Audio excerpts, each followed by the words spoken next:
day 3, headed to the new casino. It's the, not the Marriott, not the Holiday Inn, but the Hilton. So the Hilton Gardens. They have a 2-5 game and I think a 5-10 game. Should be a lot of fun. Just left, a little tired, but we'll be okay.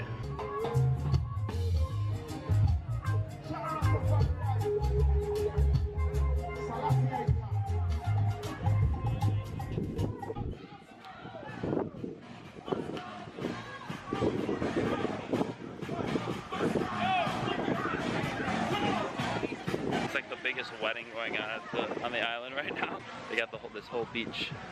They rented out this whole beach to themselves. The rest of the party trails off all the way over there. But it's pretty sweet what you can do down here.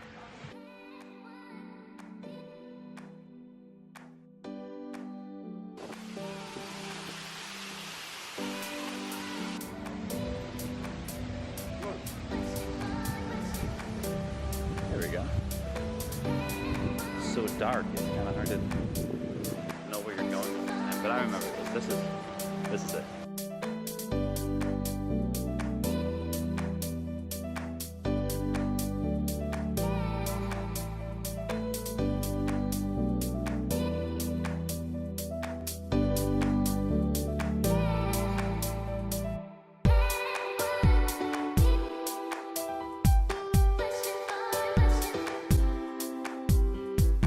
Go to a casino and you just take a look around at the people playing any game. You're gonna notice a couple things. The thing you'll for sure see filled, or seats being sat in, are slots.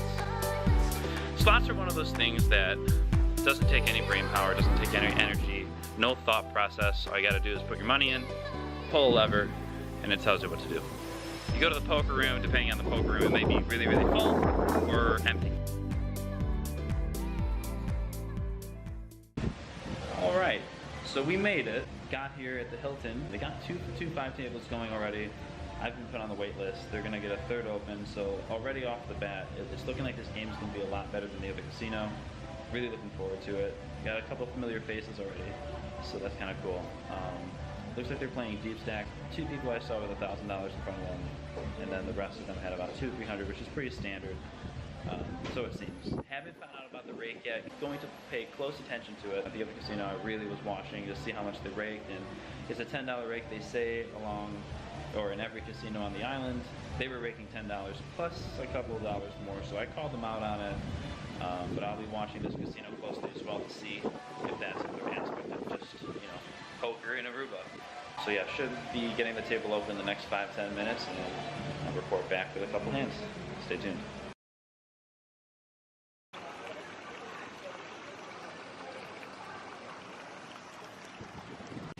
Alright, that's a wrap. Time is 1:07 in the morning. We played, we got there at 9:30, so we played for 3.5 hours, which is good. Profit, 600 bucks. I want to say I'm on an upswing, and that's why I'm winning so much. I'm getting the cards, I'm hitting my cards, and they're paying me off, so that's an upswing. But it's not just that. People will say like there's luck and there's skill. And when you're a really good player, the luck, when you play good, you'll run good, and that's great. You'll win the most money in that process when you're doing both. And it's one of those things like today, I think that's exactly what it was. For example, here's the first hand I played. I had King 10 of spades in the cutoff. There were 2 limps, and folds around to me, and I make it 30 to go. Stacks are about $350 effective, so not too deep, like 60, 70 big blinds. So I raise it up to 30. Both limpers call, and so it's 3 ways to the flop. Flop is King 8-4 rainbow, flop top pair. Checks to me, I go out and I bet 60 bucks. The initial limper calls the 60, and the other limper folds. So to the turn card, turn is the 9 of hearts, bringing the backdoor flush draw for the heart draw. He checks to me, he's only got about 150 left, so the pot being so big, I'm not folding. Checking here gives him a free card, and so I really don't want him to realize his full equity without having to pay the price. And if he happens to have a hand like King Jack, King Queen, Ace King, or a set or something big, nice hand, I'm just gonna have to pay him off here. So I bet $175, which puts him all in. He thinks about it for about 3 seconds, says, I hope you have Ace Queen, makes the call. River comes off the 4 of clubs, which bricks everything, and I show my king 10 and it's good. Apparently way good because he insta-mucks. Not the best hand in the world. King 10's, you know, it's top pair. He's got a decent kicker, but it's not the nuts. It's just a good pair. And so I think that although I did hit my top pair, it's not just, you know, running good and playing well, you know, betting my hand when I have it. I think that it's also a skill-based thing. This player pool specifically here in Aruba does not like to fold, or they just don't understand the game thoroughly. And so I think it's a lot different than when you play online and you go to the States and you have these players that, you know, they'll be folding hands like King 9 here on the river, or they'll be folding queens, or they have the awareness to fold their flush draws on the turn because they're not getting the right price. All right, so I found a seat so we can just sit here and talk. Okay, so second hand, biggest hand I pick up because I'm playing pretty tight here, you know, folding things like ace 10 offsuit, ace jack offsuit under the gun. I don't think with the $10 rake being as high as it is, +2, so it's really a $12 rake. So because it's so high, you really got to play tight because your goal, at least in these games here in Aruba with the rake being so high, is to get all in for $300+ so that way you don't really feel the rake, you know, because if you win a bunch of $100 pots, you're really going to feel that rake because you win 100 and you lose 10 automatically, as opposed to winning 300 and then winning 10. It's less of a percentage of the pot. So anyway, moving on. So second big hand that we get is pocket aces dealt in the hijack. Limps around to me, and there are 3 limpers, so I go ahead and I make it 40 to go. I'm a little bigger with the tourists here and the locals that don't really know how to play, so the bad regs, as we'll call them. They like to play more pots. They don't really care what the pre-flop bet is, so long as they like their hand.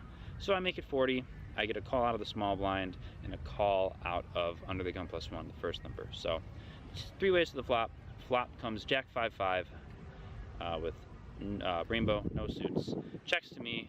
I go ahead and I bet $80. The small blind calls and the other player folds. Turn is the 7 of clubs, bringing in the backdoor flush draw. I hold the ace of clubs in my hand, so I'm not too concerned about, you know, ace jack of clubs or an ace x floating me. Not too concerned. So checks to me, and given this specific player, I decide to check my hand back, knowing that he's going to stab at a bunch of rivers, and if he has a jack, he's probably going to pay me off. So I go ahead and I check back. River comes the king of diamonds, so completely bricks everything, no straights. I only lose to 5s and full houses. So he actually leads out for $40 on the river, super small. I bump it up to 180, and he snap calls. I show my aces, and they're good. So there's a $500–600 pot, no big deal, easy game, as I would put it. So let me get into the third hand. I have ace 9 of clubs under the gun +2. Folds to me, I make it 20 to go. I get a call from the button, which is the same person, the small blind from that previous hand when I had aces, and the big blind calls as well. So 3 ways to the flop. Flop comes king jack 2 with 2 clubs. Checks to me, I bet 40. The button calls, and also the big blind calls. So they both call, and we get to the turn, which is the 2 of clubs, which brings the nuts for me. It doesn't pay the board. So it checks to me, and I decide that I'm going to check it again. I have this player behind me that seems to be very aggressive betting when check to, so I go ahead and I check it. I have the nuts. I'm really not concerned about too many hands getting there, but he decides to check back. So then we see the river, which is the 5 of clubs. So there's 4 clubs out there. I've got the nuts. It checks to me, and again, this player likes to bet when in position, so I check to him, and he actually lifts his hand to go and check. But then he takes his $120. He's like this, hand up in the air, but then he grabs his $120 remaining and shoves it all in the middle. Fold, and obviously I call. I have the nuts, and he snapbox. So again, easy game. Not too much to really worry about. Not too many difficult situations. Just really playing my hands exactly how they're worth, their equities and their value and their strength. Playing a little deceptive just because I've understood these player types and how they tend to play their hands, and yeah, just getting value when I know it's there. So those are the real 3 big hands of note. Other hands really insignificant. I kind of just won those big pots. So +600 on the night. Talked to the casino pit boss for the poker room, and he says that they get games every single night, 2 to 3 tables at 2.5. and so far that game is better than the previous game that I was at Holiday Inn. So I'll probably be going over there more. I got scuba diving tomorrow, 7:30 in the morning, so I'm going to be super tired as it's almost 1:30 now. So I'm going to bed, get a couple hours of sleep, and then go scuba in the morning. Should be a lot of fun. Rest up during the day, and then head back to poker at 8:30 o'clock at night. So yeah, good game. Aruba's awesome. Can't complain about the weather. Sitting here at 1:30 in the morning, and I got nothing going on here, dude. Guys, it's just pristine on the beach. Nothing to worry about. Hotels and casinos in the background. And if you listen closely, you can hear there's music going on in the main city, downtown, the downtown area. And so clubs are open till 4 or 5 o'clock in the morning, and they're still bumping. So this place is great. It's got everything you really need. I don't want to compare it to Vegas because Vegas is obviously its own thing, but if you're looking to vacation and you're trying to play poker and have a good time and maybe bring a loved one or something and have a good weekend, you don't need to go to Vegas to do all that. You can actually bring them here to Aruba or really any Caribbean city that has poker or gambling, and you can have more fun than you would have in Vegas. Vegas is really a gambling entertainment center, but it costs so much money. Granted, this cost me a decent amount of cash, but in return, I got so much more than I would ever get at Vegas. So if you're thinking about trying to play poker or just have an excursion outside of Vegas for your gambling entertainment, think about other places. Vegas isn't the only place. That's what I've come to learn. So this is my first trip. We're gonna have some more, hopefully in the future, and just stay tuned. It should be a lot of fun. Thanks for watching. Hope you enjoyed the video. Got another 2 parts coming out sometime next week, in the next 2 weeks. This is the second day of playing poker. If you enjoyed it, please like, subscribe, share it. After this segment, there's going to be a little more theory talk, a little more discussion on what poker is to me, what it really means, and what it should mean to the world. So stay tuned for that. If you don't like it, just like, subscribe right now, and I'll see you next time. It's going to be a pretty shaky time in the future, in my opinion. But that's just my philosophy on casino dynamics in the next 5 to 10 years. So I kind of got off tangent there, but so let's go back. So let's talk about the fact that anyone that's new to playing poker or doesn't know how to play poker is kind of shy to playing. So the thing that we as poker players have to do is, first off, never tap the glass, right? You get a new player that is really not familiar with the game, don't shy them away. Don't make fun of them for making bad plays if they get lucky. Don't make fun of them for making bad plays in general. Encourage them, talk to them, make sure they're having a good time. Even if they lose, even if you beat them. That's the first goal every poker player should have, now that it's become so less numerous with the player pool that we have. The second thing that we have to do is, when we go to casinos and you see people at the slot machines and you see people playing blackjack, or let's say you're a regular at your local casino, talk to your pit boss, talk to your floor, and encourage them to set up training sessions for poker players, you know, because we really do need to get more people in the game.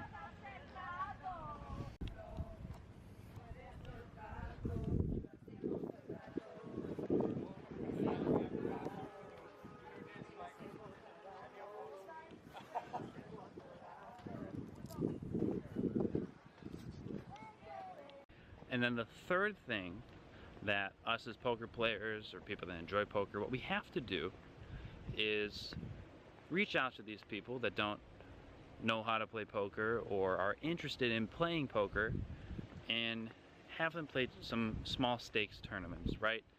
The smallest thing that you can buy into initially when you're first starting out is a tournament.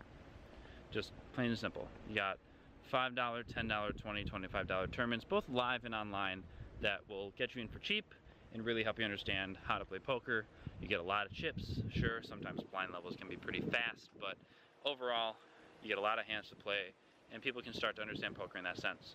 As opposed to someone maybe like myself who plays cash games and wanting to get people to play some cash games, which is a little higher stakes. You know, sometimes the minimum you have to risk is $50 or $100, and people don't want to put that kind of money at risk. Some people don't have it. So the thing that we can do is get people to start playing small stakes, right? A lot of people that go to the casino, blackjack, minimum sometimes 15, maybe even 25 a hand. slots. People are maybe playing the penny slots, but they've got 50 bucks to burn. At least that's what they do. They'll put 50 bucks in the machine or play $50 worth. So if we'll put it into perspective for people and say, hey, why play the slots? I can prove to you how that's a losing bet. Or why go and play blackjack? The best odds you have is maybe 0.5% worse or less. You get 49.5% playing blackjack versus the house that gets 50.5, so you have a losing bet right out. But you educate these people and say, hey, just try poker. You have a far better chance of winning just because you're not playing the house. The house takes a small fee per hand. In tournaments, they take it with the tournament buy-in, and there's no fee per hand. And the playing field is a lot more level. So if we can encourage people that don't play poker to play poker at low stakes and away from these other games, we can really help the community. And so those are my 3 things that I think every poker player should do if given the opportunity to, or if they really love poker and want to be an ambassador for it. Go out, do those kind of things, and that will really help build the poker community back to what it was once before. So slash and rant, that's my rant on and philosophy on poker. If you like this stuff, like it, comment, build this awareness, grow the awareness, spread the awareness, and we can bring poker back. It doesn't have to be what it is now with, you know, regulars or bad players coming into the game and just losing their money and never coming back. So think about it, share it, like it, and we can bring this back.